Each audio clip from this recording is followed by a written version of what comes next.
নিশ্চয় মাসগুলোর সংখ্যা আল্লাহর নিকট 12 মাস। আল্লাহর কিতাবের মধ্যে যখন থেকে তিনি আসমান ও জমিন সৃষ্টি করেছেন, তোর মধ্যে 4টা সম্মানিত। এটাই সরল সোজা দিন। সুতরাং এই মাসগুলোর মধ্যে নিজেদের আত্মাগুলোর উপর জুলুম করো না। বিদায় হজের মুহূর্ত।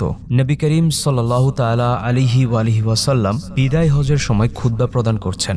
খুতবার মধ্যে তিনি ইরশাদ করলেন, সময় আজও সেভাবেই ঘুরে চলছে যেভাবে আসমান ও পৃথিবী সৃষ্টি করা হয়েছিল।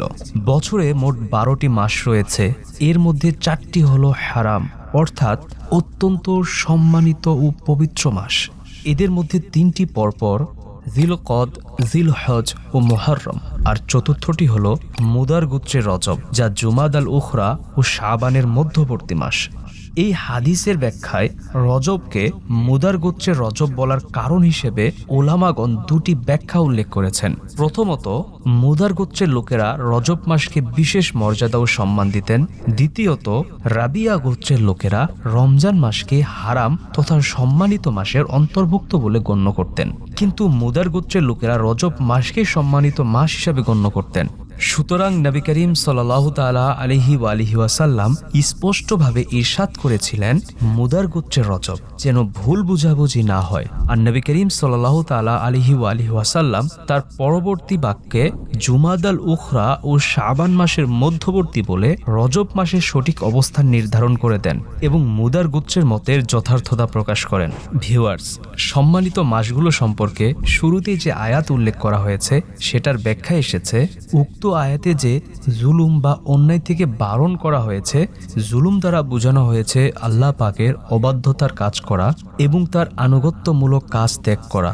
কেননা মহান আল্লাহ তাআলা 12 মাসের মধ্যে 4টি মাসকে বিশেষ মর্যাদা ও সম্মান দান করেছেন এবং এই মাসগুলোর পবিত্রতাকে মহানত্ব প্রদান করেছেন। এসব মাসে গুনাহ করা সাধারণ গুনাহ নয়, বরং তা বড় গুনাহ হিসেবে গণ্য হয়। বিখ্যাত তাবেঈ হযরত সৈয়দুনা কাতাদা রাহমাতুল্লাহি তাআলা আলাই এই প্রসঙ্গে বলেন, সম্মানিত মাসগুলোই নেক কাজের সওয়াব আরো বৃদ্ধি পায়। ঠিক অনুরূপ সম্মানিত মাসগুলোই অন্যায় ও গুনাহ করা অন্যান্য মাসের তুলনায় আরো বড় গুনাহ হিসেবে গণ্য করা হয়ে থাকে। যদিও গুনাহ ও জুলুম সব সময়ই বড় অপরাধ, সম্মানিত রজব মাসের একটি বিশেষত্বের কথা এর আরেক নাম দ্বারাও আমরা জানতে পারি।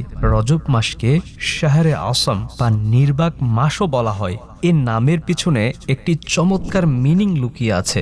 সেটা হলো, প্রতিটি মাস তার মধ্যে সংঘটিত সমস্ত ঘটনাবলীর সাক্ষ্য দিবে, কিন্তু রজব মাস ব্যতিক্রম। এটি শুধু নেক কাজ ও ভালো কাজের সাক্ষ্য দিবে, আর মন্দ কাজ ও গুনাহের ব্যাপারে বলবে, আমি কিছু শুনিনি, কিছু জানি না। এই কারণে একে বলা হয় শাহরে আসম বা নির্বাক মাস। আমাদের প্রিয় নবী সাল্লাল্লাহু তাআলা আলাইহি ওয়াসাল্লাম সম্মানিত রজব মাসের আগমনে আমাদের একটি অত্যন্ত চমৎকার এবং বরকতময় দোয়া শিখিয়েছেন। হযরত সৈয়দুনা আনাস বিন মালিক রাদিয়াল্লাহু তাআলা আনহু বর্ণনা করেন, রজব মাস এলে নবী করিম সাল্লাল্লাহু তাআলা আলাইহি ওয়াসাল্লাম এই দোয়া করতেন, আল্লাহুম্মা বারিক লানা ফি রজবিন ওয়া শাবান ওয়া বাল্লিগনা রমাদান। অর্থাৎ, হে আল্লাহ, আমাদের জন্য রজব ও শাবান মাসে বরকত দান করুন এবং আমাদের রমজান মাসে পৌঁছে দিন। ভিউয়ার্স, এই দোয়ায় যেন 3 মাসের রোড ম্যাপ রয়েছে, বরকত, প্রস্তুতি আর রমজানের সাক্ষাৎ। মহিমান্বিত রজব মাসকে আল্লাহ তাআলা বিশেষ মর্যাদা ও বৈশিষ্ট্য দান করেছেন। অতএব আমাদের উচিত এই মাসেই গুনাহ থেকে বিরত থাকা, কিন্তু বিশেষভাবে এই সম্মানিত মাসগুলোই গুনাহ থেকে আরো বেশি সাবধান থাকা উচিত। বিভিন্ন নেক কাজ বৃদ্ধি করে আল্লাহর সন্তুষ্টি ও সওয়াব অর্জনের চেষ্টা করা উচিত। আল্লাহ পাক আমাদের সকলকে বুঝার তৌফিক দান করুন। আমিন।